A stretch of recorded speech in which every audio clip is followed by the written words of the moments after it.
Magandang gabi po. Pag-asa Weather Update. Alamin ang lagay ng panahon bukas ng Lunes, November 13, 2023 at sa mga susunod na araw. At latest update sa low pressure area na binabantayan sa labas ng Philippine Area of Responsibility.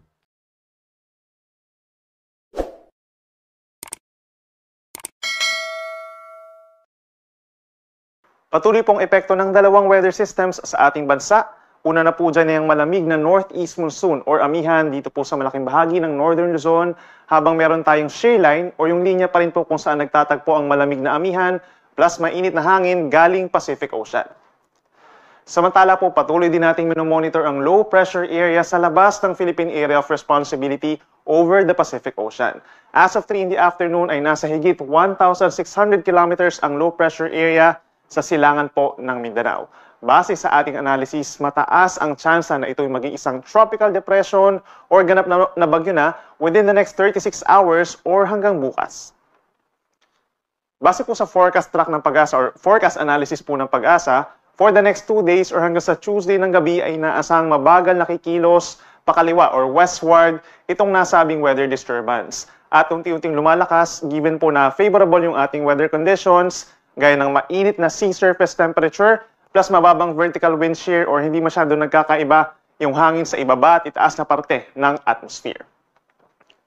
Pagsapit naman po ng Wednesday ng gabi, posible na itong pumasok ng ating area of responsibility at kung maging bagyo man po, ay papangalanan natin ito na Kabayan o yung magiging pang-11 bagyo for this year 2023 at magiging unang bagyo naman po for the month of November. Inaasahang kikilos pa rin po pa west-northwest or aangat ng bahagya pakaliwa itong nasabing weather disturbance. Kaya't pagsapit po ng Thursday ng gabi ay inaasang nasa may silangan na ito ng either Caraga region or Eastern Visayas. Possible pa mo magbago yung tinatahak na direksyon at yung track at even yung lakas na nakikita natin regarding to sa nasabing weather disturbance. Kaya palagi po magantabay sa ating mga updates dahil the moment na maging tropical depression ito sa labas ng ating PAR, maglalabas po ng official track ang Pag-asa. Base naman po sa ating latest satellite animation, yung magiging weather natin for tonight hanggang bukas ng madaling araw, asahan yung maulang panahon over Aurora and Quezon provinces dulot po ng shear line o yung banggaan nga ng mainit at malamig na hangin, plus asahan ng bahagyang malamig na temperatura over here in Northern Luzon, lalo na po sa may Batanes and Babuyan Islands, merong mga may hinang ulan epekto ng northeast monsoon.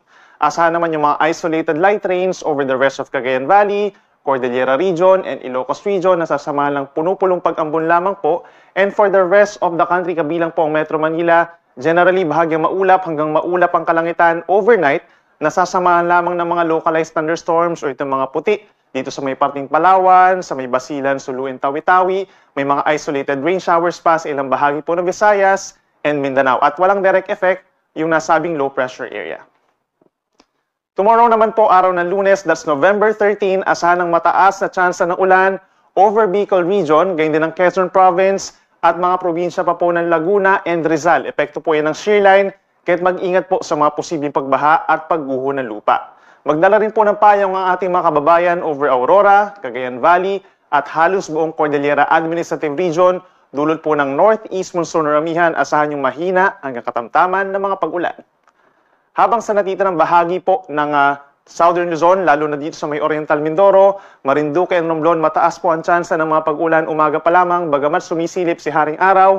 For the rest of Calabarzon, Metro Manila, rest of Central Luzon, generally bahagyang maulap na kalangitan at sasamahan lang po ng mga saglit na pag-uulan. Habang dito naman sa may Ilocos region, mababa pa rin po ang chance ng ulan, lalo na po sa dakong umaga hanggang tanghali.